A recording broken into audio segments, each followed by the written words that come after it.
Let me know when the red light goes on. You don't know where it is? No. Right there, see? In the Yeah. corner? Oh, Okay. we're on. Yeah. All right. You are on the air.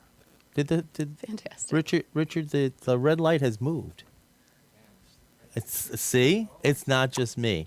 All right, we're on the air, and our time is ticking. Where's our clock at this point? The clock used to be there. Oh, there's the clock. I see it. I see it. It used to be over there. Thanks. It's been a while. No, that one. Look up, Oh, Brooke. Look up. okay. That is the clock.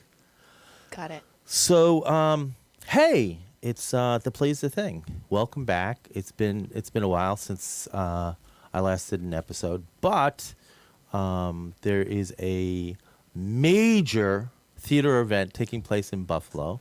The premiere. It happened 2 weeks ago now, right? Yes. This is your third week you're going into. Yes. I saw it the second weekend. I saw it on Saturday. It was great.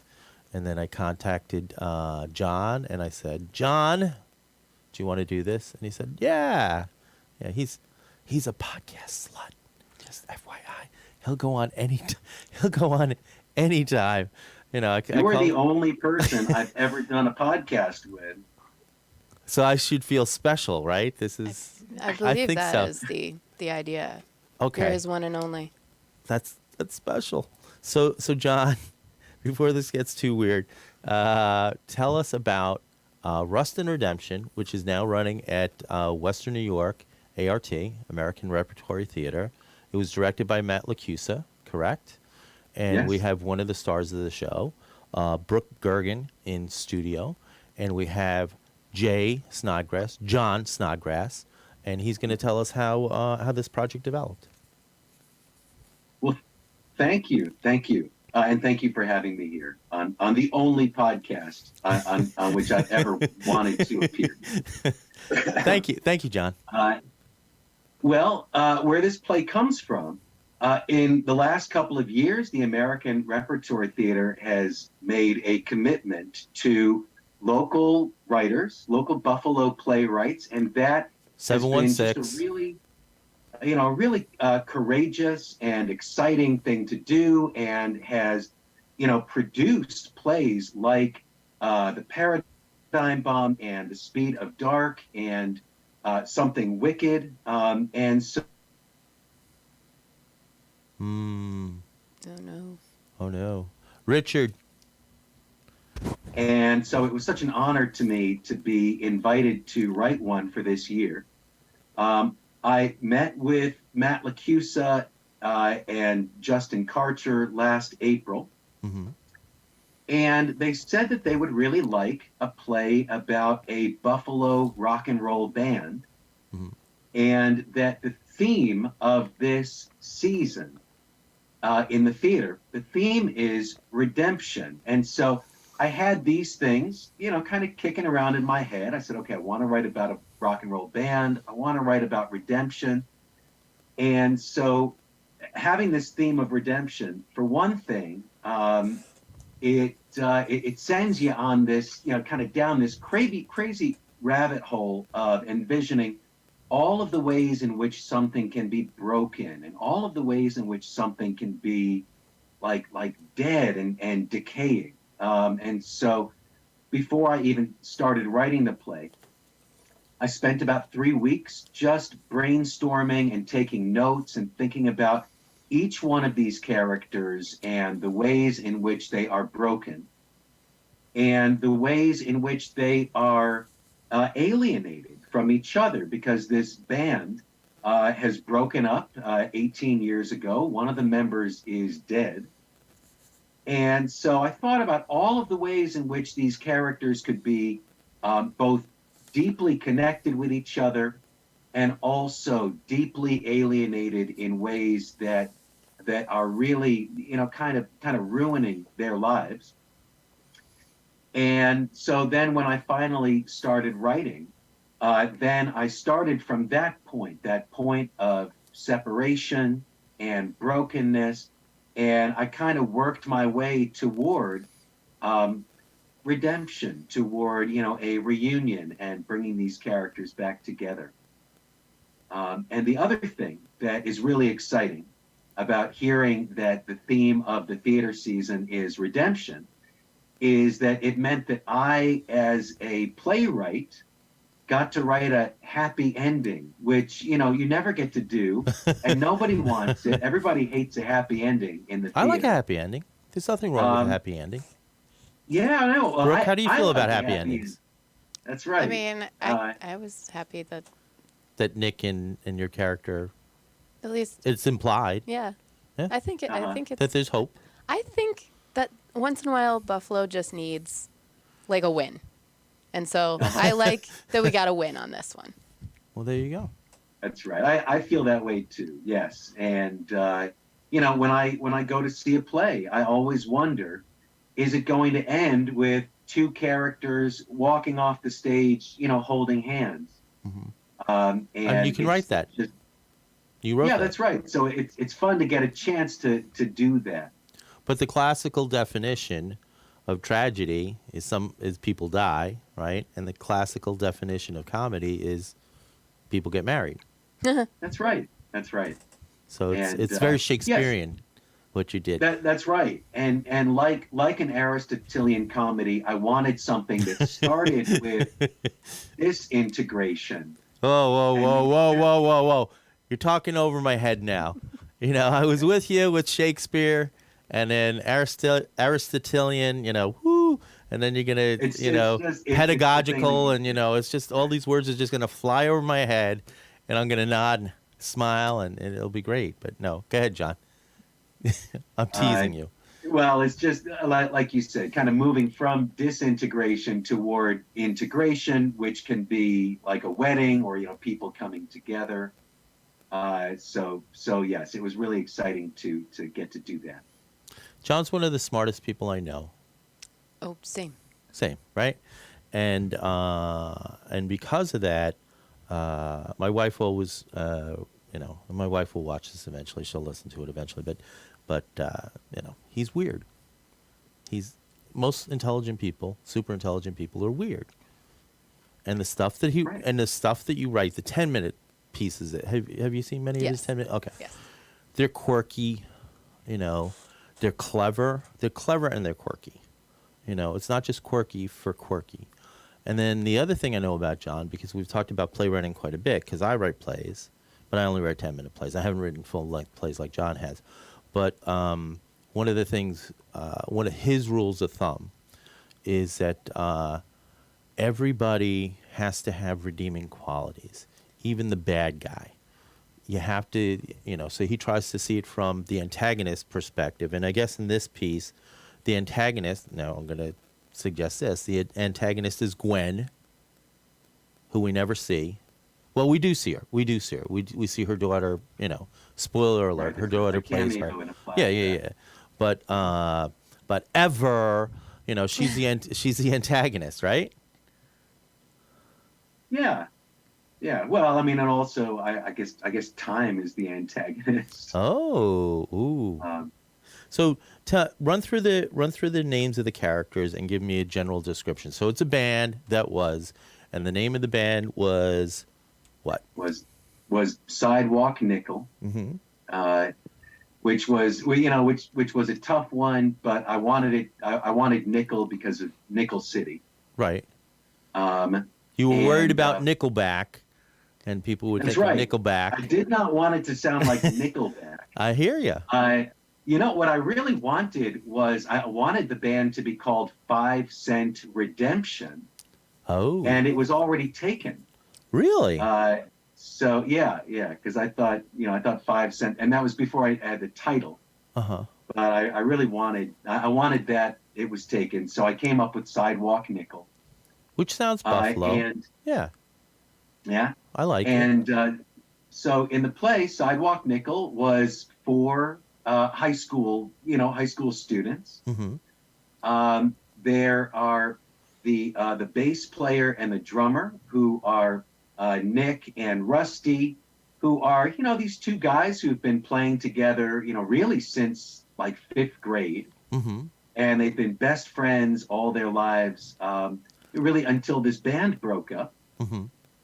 And now they have not spoken in more than a decade. Nick is on the road on the nostalgia circuit playing with a different band that he doesn't like. Kevin's And band. Rusty has a desk job, and I tried to think of what is the worst desk job that a drummer could possibly have. So I gave him the job of watching traffic cameras and issuing speeding tickets. That was cool. And, That's a and cool touch, yeah. yeah, and just and sitting at a desk, which Right. which I think it would be really crummy for an ex rock and roll drummer. Another member of the band was Doug, the guitarist, who was a heroin addict and who had an overdose at the age of 19 and passed away. And then the other member of the band was the lead vocalist, Angie, who's played by Brooke Goergen. Brooke, would you be willing to say a little bit about who Angie was 20 years ago and who she is now? Sure. So I want to say that when the band was first together and formed and everything, Angie was super idealistic. And she was like, we can totally do this. I'm visualizing it. I'm going to make it happen. Like, she would be the one, like, that had, like, a vision board. And was like, we can do this. And I think that over the years, because of the band breaking up and the isolation that I think she kind of ends up in a little bit, because she doesn't seem to be connected to anyone anymore. I think she has Her plants. yeah, her plants. She has kind of found her way to keep her music alive and keep the music alive by singing to plants, and it sounds like that keeps her pretty happy. But I think she's a little lonely. And so she went from this sort of idealistic, like, we're going to make it happen because we're bonded and we're best friends and we're everything, to sort of wishing that was still a thing, but it has broken. So there's a line where they talk about her still being, like, stuck in her teenage years. And I think there is a part of her that's still, like, stuck there because she wanted that, and Right. and now she's just sort of floating. But she's a lot of fun. She's really nice. She's much nicer than I am. Okay. Just saying. She's very Is she- she's very, like, nurturing. The plant thing. Yeah. She nurtures the plants. Do you think she's an introvert? A little bit? Or I think that she is a person who is not necessarily an introvert and is probably rather extroverted when performing. Yeah. Because they talk about stage, yeah. how connected people felt to her and how much they liked her. And the bartender remembers her. Yeah, and the bartender remembers her. Yeah. But so I don't know if she's an introvert, but I think situationally, like, she could find herself more isolated. Because, And her drug of choice Well, was pot. oh, heck yeah. Yeah. She's Never heroin. No. Angie never got into anything other than pot and maybe a couple drinks. Okay. No pills. Well, and yeah, when I think about this character of Angie, I think of someone whose energy and really came from these connections, really came from working with other people, creating with this very special group of people that enabled her to really come out and, like, kind of blossom as a singer and a dancer and a performer. And that then when these people break up, she gets a little bit kind of unmoored, a little bit lost, a little bit unstuck in time.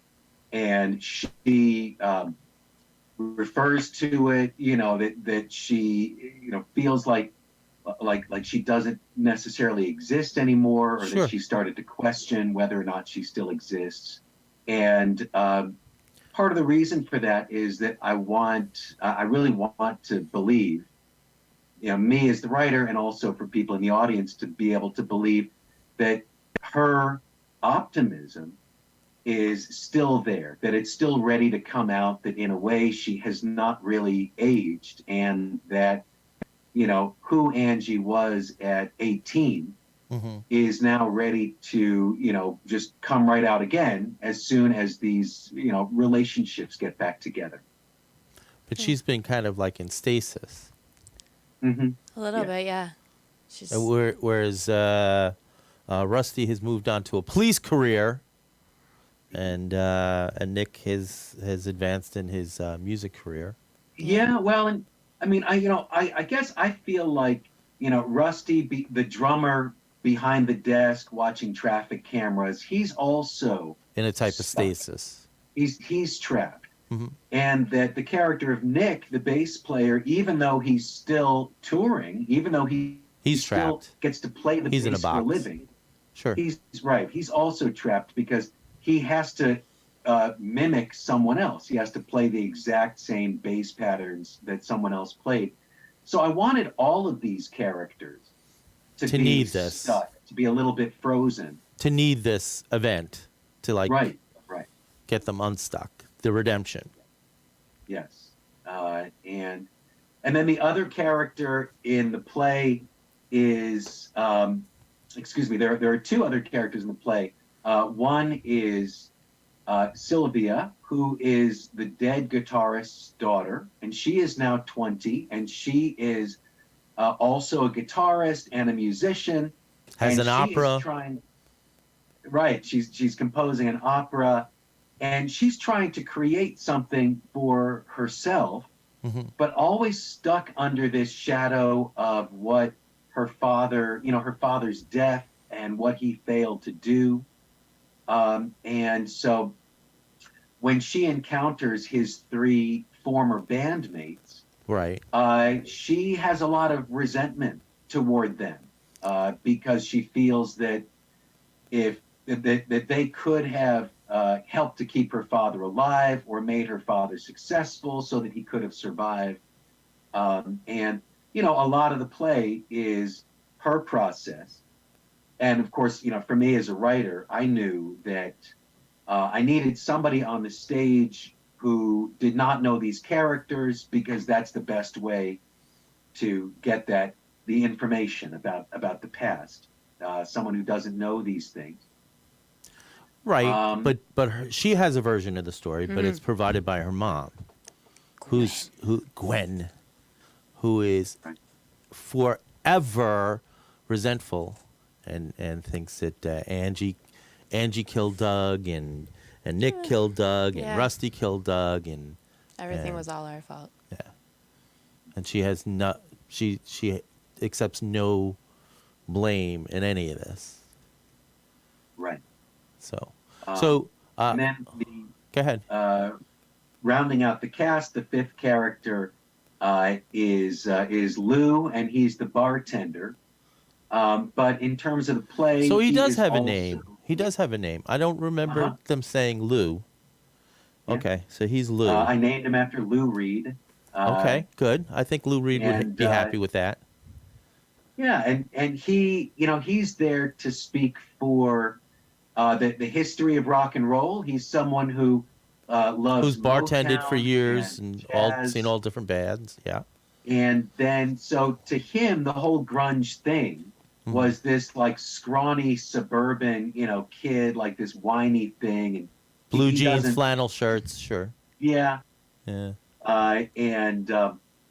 So then he kind of, for people who are maybe in the audience who hear about grunge and say, what was that, and how was grunge Nirvana. different from alternative or Yeah. indie rock, or like what's the difference? This character kind of speaks for those members of the audience, so that hopefully, we can, through this character gets the other characters to translate. Like, what does this really mean? What does it mean to be like a grunge musician or a grunge singer? Okay. And how does that relate to the Supremes or Nina Simone or Tina Turner or, you know, this whole history of rock and roll? So, so while we're delving, because we're going to go down this rabbit hole, in terms of rock and roll and music trivia. So is Angie named after the Rolling Stones song? Yes. Yeah. Well, that makes sense. I was so happy about that. Do you know the story behind Angie? I mean, I know the song. I don't See, know so his wife was having a baby, Okay. right? And he was going cold turkey. Okay. And he came up with the name Angie, and she also came up with the name Angela, independently of each other. Yeah. That's nice. Yeah, it's kind of nice. Now, who is he in this story? Keith You Richards. talking about Mick Jagger? No. Keith no, Richards. no. Keith Richards. Keith Richards, yeah. Keith He was the one Richards' who wrote daughter the song. is Angie. Yeah. And then, Okay, well that's interesting And because go ahead. I heard the other story, the dirty version where, you know, Mick Jagger had this thing going with Angela Bowie, David Bowie's wife. Oh, I And haven't then- heard then that story. Yeah. Keith Richards heard about it and wrote this song called Angie. I'll have to look but- into that. But I was always told that he, you know, he wrote the song when he was doing cold turkey, and he had just had a baby, and his wife had the baby, and they weren't together, and that happened. Now, I'll tell you this, and this is very personal, and I've never mentioned this in the podcast before, but we have a Yorkie who was a puppy mill mom. Yeah. And when we got her, she was afraid of dirt. She was afraid of snow. She was afraid of grass because her whole life was in a cage, you know, and, you know, being impregnated and pooping and peeing in her cage. And we got her, and she was, and it's my daughter Claire's dog. And Claire said, "Hey, Dad," because I name things, you know, and she said, "What should we name her?" And I said, "Angie." So the dog's name is Angie. So, but Angie is no longer afraid of. She's no longer afraid of grass. She's not afraid of anything, but she's still not potty trained, and she'll never be potty trained. But that's okay because we'll take her out, and she'll pee here, she'll pee there, she'll pee here, she'll pee there, and then we get her home, and then she just on the floor, All right. you know, because Angie's like, fuck everybody, you know. This is me, who I am. Get over it. And Lou Reed, to complete the Mark Maron circle, do you know who he was married to? Either of you? I don't. Laurie Anderson, the performance artist. You know, the musician performance artist. He was married to her, and he had a book that came out just recently after his death, which is all about Tai Chi. And I don't know if you know this, John, but in China, Lou Reed is more known for being a Tai Chi master than he is for being a musician. Wow. I would never have known that. Well, you got to listen to All Mark right. Maron more often. I He's on guess so. Spotify, yeah. Yeah. So, Use my Spotify account. yeah. You have Spotify? Yeah. Okay, there you go. Well, not everybody has Spotify. Oh no, my brother put me on the family plan, so I'm Ah. fancy now. Oh, yeah. No, WTF, Mark Maron. You'll like some of the shows. He's done really famous people. Like me, I've done famous people too. So, so let's talk about, well, I think one of the themes to talk about is addiction, right? Neil Young wrote The Needle and the Damage Done, and he talked about how many great musicians we've never heard of because of heroin. And Keith Richards, in his book, Life, he taught me all about heroin. Keith Richards did. He was also a Boy Scout, but that's another story. He explained to me, do you know why people OD after going cold turkey? Oh, because their bodies don't adapt. Right. And I what they used had, to work in recovery. yeah, so. okay. And what you have to do is you have to go way back to where you started. Mm-hmm. You don't go back to the last amount that you use, because Yes. you use the last amount that you use, you're gonna OD. You're gonna die. And and Keith also told me to always use the pure stuff. Know your source. And thanks, Keith Richards. I'm not going to become a heroin addict, but if I ever do, you've given me good advice for surviving. So, did you want to talk about addiction? Was that kind of like a natural thing that? So when you're thinking about the idea, so in a sense, you're a hired gun on this piece, right, John? A lot of the other pieces, you generate the idea, and it's all you. But these guys are saying, "Hey, could you come up with a rock play about a Buffalo rock band?" And then you write this. So how does that develop, though? What did you start with? Did you start with the character Nick? Who did you start with? Doug? Wow, boy, you know that's a good question. That's why I get paid the Um, big bucks, because I I ask these good questions. hmm Mm-hmm. Um, Do you want I Do you guess want to think about it, and we'll have Brooke talk about something so you can come up with something, or you got it? Do you need us to stall for time, John? I'm asking. Do you need us to stall for time for you? well, I thought we were I thought we were going to talk about addiction, and so I Yeah, just we got are. all serious. We are. You know, but do you Um, start with Buffalo rock band, high school? Oh, one character is going to be an addict and he's going to overdose. Um, you know, right? That's a good question. I guess in a way, I really started with the daughter of the dead guitarist, Okay. and the experience of growing up without a father and growing up in the shadow of this addiction and loss, and how this reverberates even in the next generation. That somebody who was 3 years old when this guy died and never even really knew him, still has got to live in the shadow of his addiction. And to me, his addiction is. They say frequently that he is somebody who was never all there, who always had one foot in the spirit world, that always was on the border between life and death. And that, for me, as a teacher about religions, it gets me thinking about the tradition of the shaman, the person who crosses over, or somebody like Jim Morrison, who kind of was known to break through to this other side. Doors of perception. Yeah, right, and break through these doors of perception, but eventually, it did not come back from that. And I really wanted something where, to me, one of the central lines of the play is when one of his friends said, "We were all trying to scramble around, trying to make a whole person out of someone who was never all there." Okay.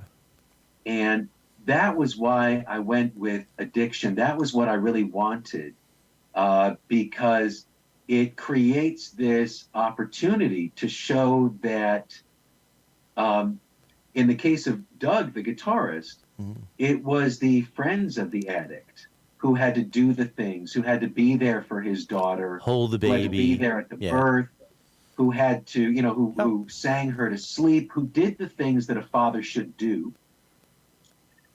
And my hope is that at the end of the play, that the character of Sylvia realizes, and that we in the audience realize, the question is not who was this guy Doug, literally. The question is, who was it that really did the things that a father should do? And that it was these three people who are still alive. So a lot of the play is spent searching. This girl keeps searching for who was her father, Doug, really. And I hope that at the end of the play she realizes, no, he wasn't there when she was born. He didn't write the lullaby. He wasn't there for her. but the people who did those things, they are still alive, and she can still have a relationship with them. Right. So her father lives on through them, the father who is never a father. That's right. That's right. I wanted the character of Doug to be a mythical figure, someone who, someone who we gradually realize that the Doug that this girl has heard about from her mother never really existed, that he's not someone that you're ever going to find. Right. And major spoiler alert, Monish, right? Uh-huh. Has slash hair. Uh-huh. And I wonder how he felt about that. I was hoping that he would be here so I could ask him, how I mean, does it he was feel? really excited to have hair. I thought he He's might like, be. This is it. This is awesome. We this is- should go out tonight. Look With at the- this hair. And that's Slash's hair, right? From Right, that's right. right? Yeah, it says in the stage direction that it should be a slash wig. And it is. Yeah. It is. So Matt found precisely that. And so yeah, that's a lot of fun. There are, and you're right, I don't want to spoil the surprise, but there are some wigs in this play. There are some wigs, yeah. Well, if we're talking Used the to 80s exciting- hair bands, there should be wigs, and it just shouldn't be, your lovely hair. It should be these guys having, hair out to here, a lot of product. I'm going to focus on Brooke a little bit. Mhm. Okay. So let's focus on the character of Angie first. Sure. So, a little bit before the show, I suggested, maybe inspiration came from here or maybe inspiration came from there. So, how did you develop Angie, and were you one of the first cast, or you were all cast together, or did no. Matt pull you in, or what? Yeah, no, I actually got pulled in later, which I am very grateful for, because I have had so much fun doing the show. But yeah, I got pulled in quite a bit later, a few weeks before opening. Oh my and, gosh! So there was an actress who was cast who quit. Yeah, well, no, she didn't quit. She had other things come up that demanded like her time and attention, and so Okay.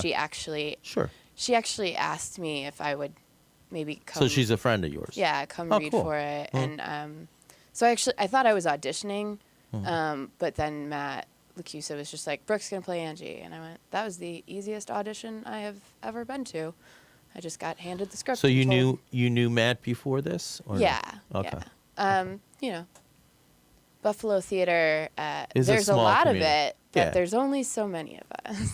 Right. It's a small world. Yeah. Yeah.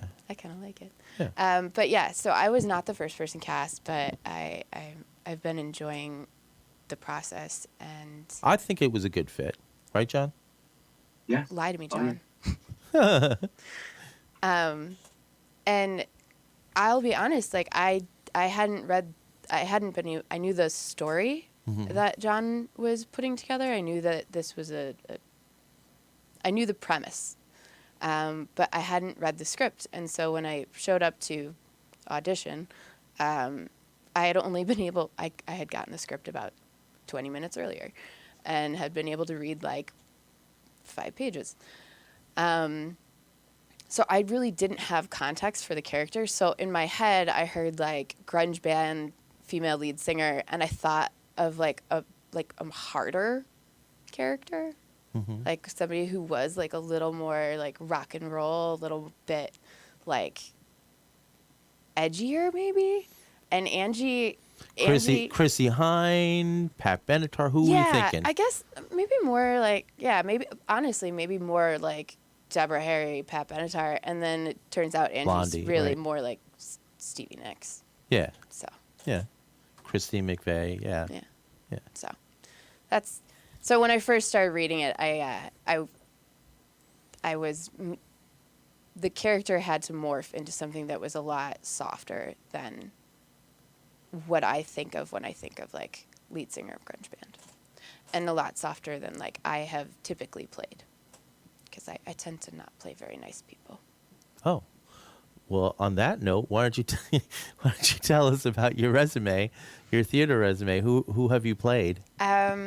Well, in Buffalo theater, I had the pleasure of being a part of the subversive cast of One Flew Over the Cuckoo's Nest. Okay.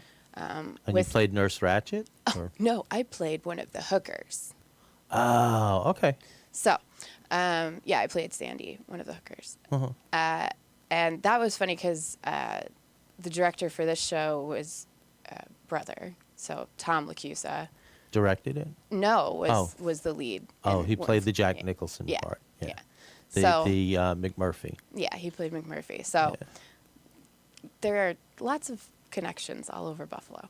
But I I played Martini in, Oh, okay. in the Springville version. yeah, and that show was fantastic, and that ensemble cast was lovely, and that was my first like Major role in Buffalo. in Buffalo production. I've done stuff in.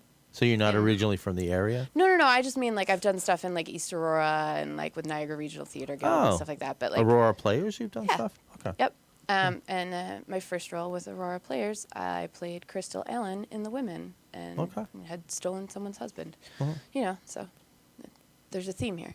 And then I also was able to play Jameson Black in Fahrenheit 451 with Subversive, and that part is originally written for a man. So I was really happy when they were actually casting a woman for it. And it was funny because the director, Mike Dovin at the time. I know Mike. Yeah. He was like, you started laughing like a crazy person when you were talking about horrible things happening, and I knew you had to be this part. And I was like, fantastic. And now we have to hear the laugh. Can you do the laugh? Oh, I think I was just, we were like cold reading something, and I was like, it's going to eat someone. Well, there you go. I don't know. I can't quite remember. It was a few years ago. Yeah, But yeah. I was a little spooked. John, you were a little spooked, right? Has she ever done that laugh for you before? No. I was like, I don't think so. I don't think that would have come up in normal context. Yeah. But also, I was told I was the only one who laughed at the idea of like somebody being eaten by this like mechanical machine thing. So Okay. it happens. But yeah, and then I've had the pleasure of playing a bunch of different roles with Aurora Players. I work with Actors Anonymous. I am currently playing Tina in Tony and Tina's Wedding. And where's that going up? That's at Banchetti's June 3rd. We did a few performances back in March, but they're going to do an outdoor wedding in June. Oh, well, that's So- nice. Hopefully the weather cooperates. Fingers crossed it doesn't rain Yeah. or snow on my wedding So who day. are some of the people in that? Bill Kennedy? Or Bill something? Kennedy. Yeah, he's playing Tony. Yeah. And then Becky Globus is in it. Oh, and yeah. I'm directing Becky right now for the one act. shorts, yeah. Yeah, nice. Becky's great. I love her. and Sarah, her entourage. You know her entourage, Sarah, her daughter. Oh, her daughter. Yes, I apologize. I was like, 'Cause- which Sarah? I was like, No, Sarah no, no. Emmerling from this Yeah, show. no. So Sarah came to, I'm directing 3, and she came to the rehearsal, and she really found the one funny. So if Sarah finds it funny, people are gonna find it funny. Fantastic. Yeah, so I've had the opportunity to work with a few companies and do a few things, and it's nice to. Have you it's- done anything with ART before or no? No, actually, this is my first show with ART, and I'm happy it is because I really like this one. Makes me.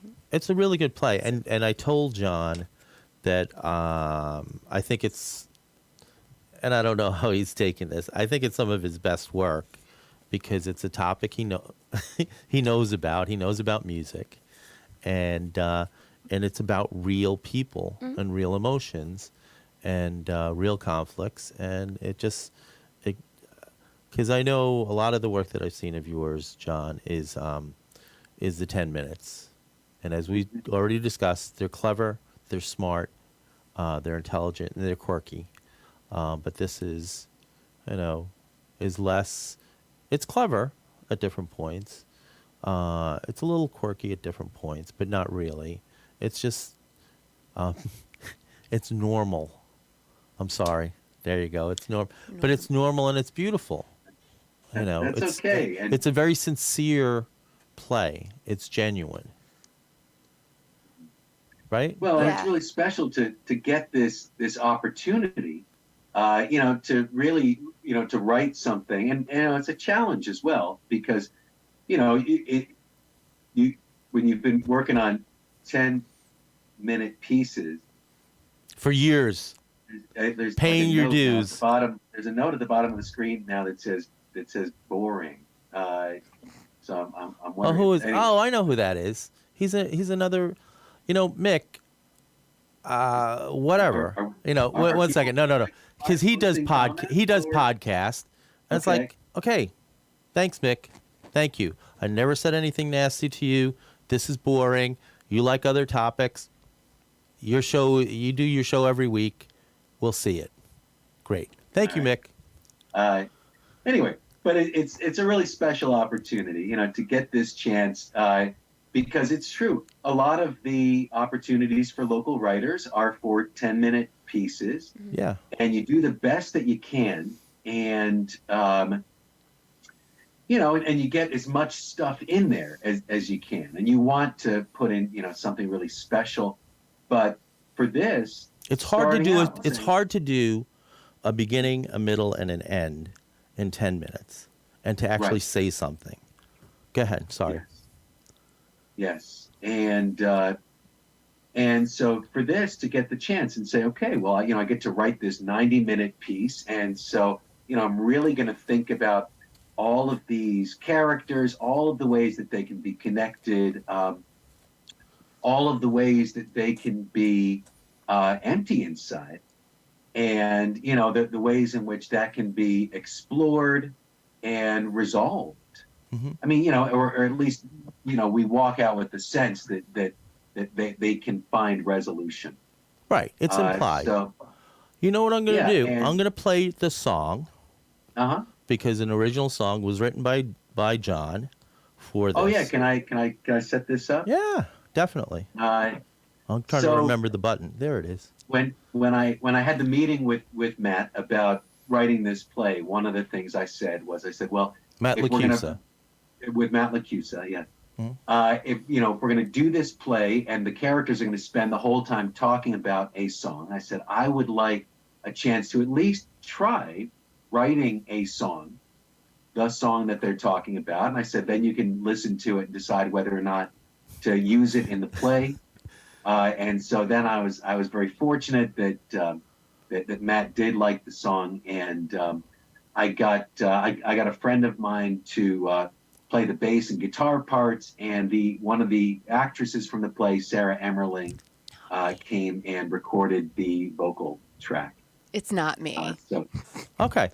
So that's yeah. the setup. Let's play it. I switch to this. So we're going to go off the screen now. And then I hit this button.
I was worried.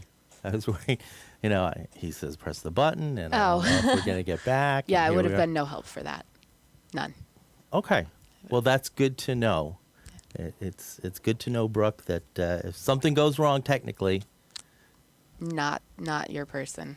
Okay. I already had technical difficulties, and my teenagers at work just looked at me and they were like, I was like, me neither. So I'm going to get a granola bar before I lose my temper. Well, there you go.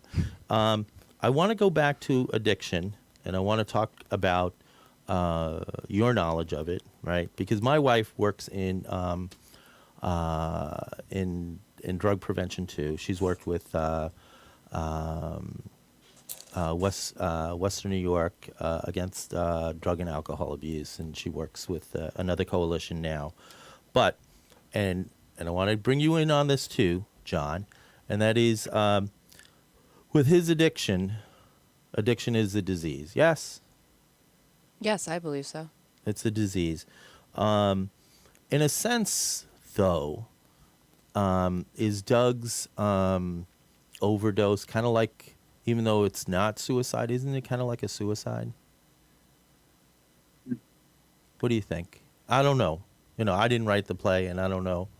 Was it an accident? Is that kind of self-destructive?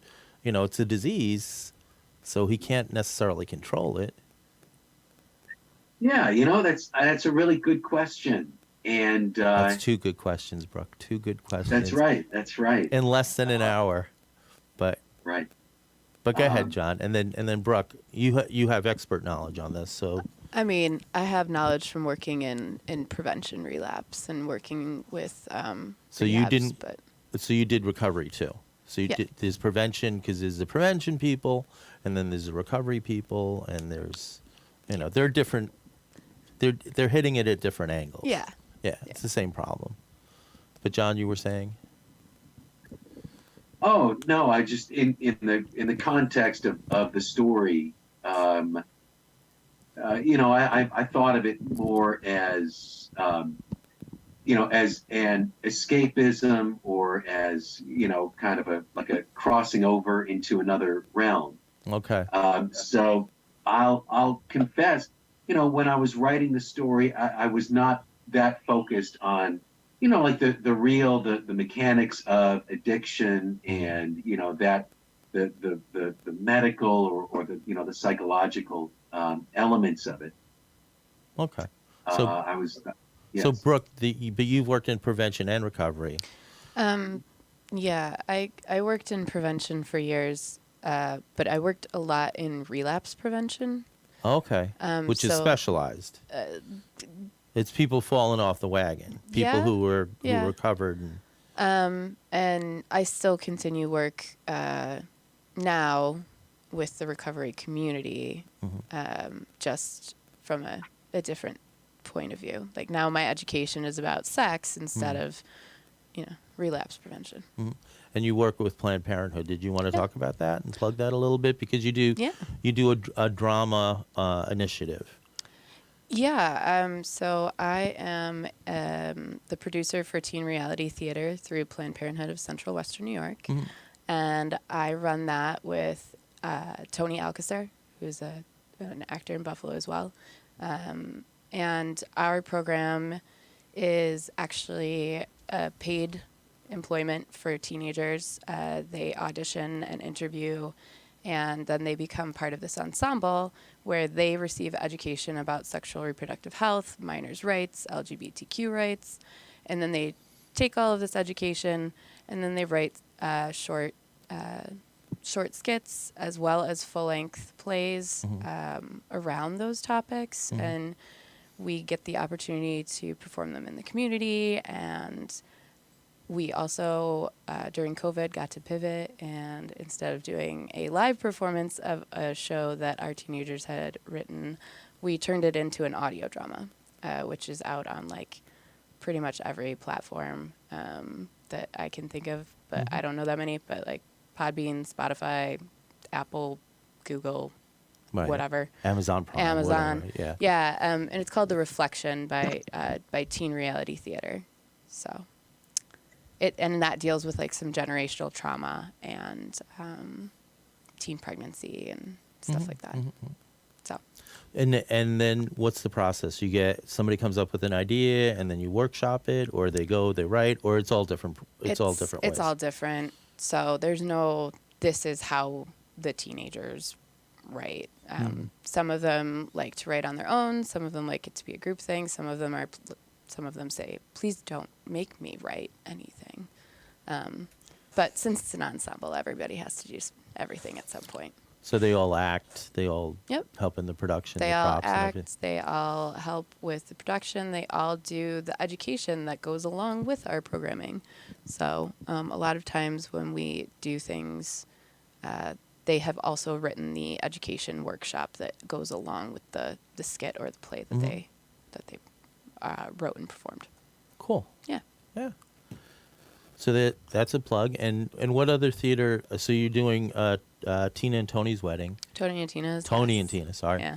Yeah. No. I mean, Tina's name really should be first. She's the bride. Come on. Yeah. Come on, really. Whatever. And have you played Tina before?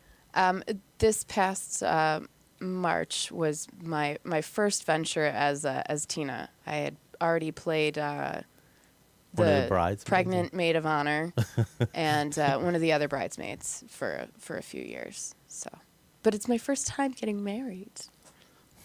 So this is like a promotion. This is like I didn't mean to do that, but you didn't have to do your evil laugh and trip somebody, and then they couldn't perform, right? There was nothing like that, right? No, it was not. I didn't do, what was it, Showgirls or something? I didn't do that. They did just ask me. They can't prove that you did it. There's, to my knowledge, there's nothing to prove, but they did ask me. So That's great. That was fun. And John, what do you have coming up? Because we're running out of time. Oh yes. What do you have coming up? I've got a short script in the Buffalo Writers Theater production of Get in the Car, which I'm very excited about, and it's a short play of mine about a Roman Catholic priest who gets a DWI on Easter Sunday.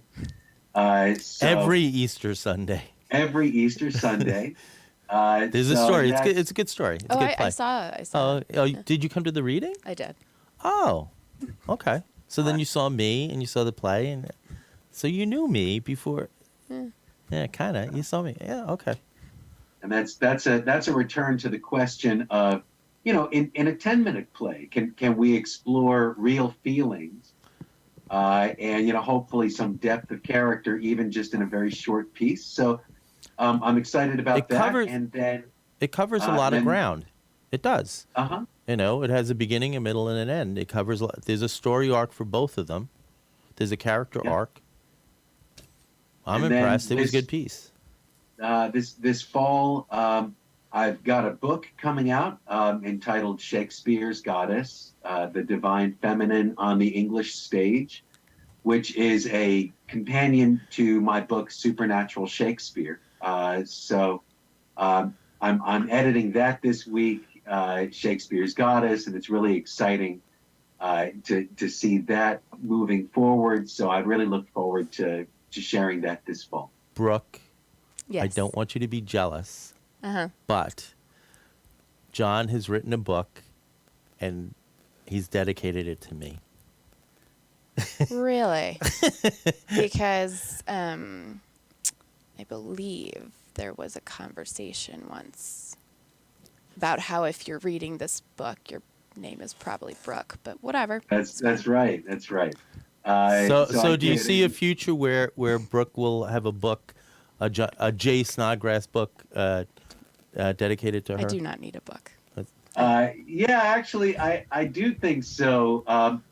Brooke and I have been friends for many years, and Brooke is often the first person who will read one of my books. So for numerous books of mine, she's been the first reader, and then she gives me some feedback, and she enjoys them. She says that she enjoys them. That really helps. So yes, I was last year I was writing that last year I was writing a book, and I said in it, I said, oh, if you're reading this, then you're probably Brooke. And that book has not come out yet, but and I think but that's yes. I think that's probably a good one to dedicate to Brooke. Uh-huh. Yeah. Just saying. So, okay, I want to thank Brooke Goergen, and I want to thank Jay Snodgrass, John Snodgrass. I enjoyed the conversation. I hope you had a good time. I did. Yeah, that's good. That's one of my goals. I want the people who come on the show to feel like they didn't waste an hour and that they had a good time. And if I don't care if I mean- anybody else sees this. I mean, I would love it if people came and saw Rust and Redemption because we worked our butts off and it's a great show. 2 more weekends. Yes. So 2 more weekends. Get We there. got and it's Friday. Thursday, It's Friday. Thursday, Friday, Saturday. Thursday, Friday, Saturday. And Saturday is at 5. 5. But the other Thursday, Friday is 7:30. Correct. Okay. But Saturday is at 5. Saturday, Not 5. 7:30. 5. And it's $15 industry, $15 student, $15 senior, and then $20 regular admission. And they have a nice bar. Yeah. And they have a good bartender. I think Catherine Burkhart is an awesome bartender. And Yeah, right. We got celebrity bartenders. you got Yeah. celebrity bartenders We had a guest from Ireland first weekend. doing bar. Uh-huh. Yeah, why not? And there are free cocktail peanuts. So While supplies last. I was lots like, of lies, yeah. No, it's Matt Lacusa has done wonderful things there. Yeah. He has. So, and congrats to him. Congrats to you guys on a great show. And thanks for watching the Plays the Thing. And thank you, Matt, for having us. Oh, no Absolutely. problem. No problem. Good night. All right. Thank you. Good night. Okay. We are off the air. Okay. Red light's not on. All right. Then I can stop smiling. Yeah. And you can What a get dick some move. sleep and stuff, John. What a dick move. Mhm. Yeah, so you can take off your headset and put it there. Bye, John. Not being rude. All right, There's good. another Thank you. guest Thank who's you for supposed to be coming. And I hope that she hasn't been texting me. I'm here. I'm just in my car. It's raining. And that was... Okay. So let me call her. That's fine. If you're all set with me, then Yeah, I'm we're gonna all take set. off. Cool. So thank you for having me. No, thank you for coming on. It was nice to meet you. It was nice to officially meet you as well. Let's see. Thank you so much. All right. Well, Matt, thank you. I'm gonna shut down.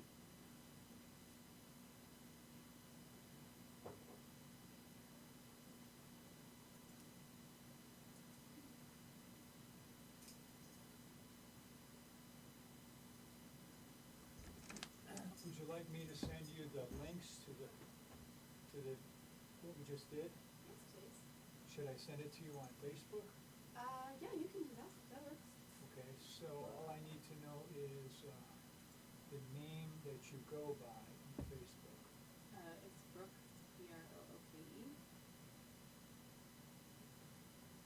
And then Lynn, Lynne. Where? I don't know. Let's see if that's you. Just That is me. I sent you a friend request. Okay, thank you. All right. Well, you got a negative comment and a positive comment. Do you see who the negative comment was? You should be able to read it right No, there. I read it. Do you know who it is? I know who it is. It's Mick. Mick Hatton. Yeah. I mean, really. I responded to him on air. I said, Oh, you did? Yeah, I said, Mick, what the heck? I've never said anything negative about his show. Uh-huh. I mean, it's a real jerk move. Say boring. So you decided to, Engage him. good word. I like that word, engage, yes. I did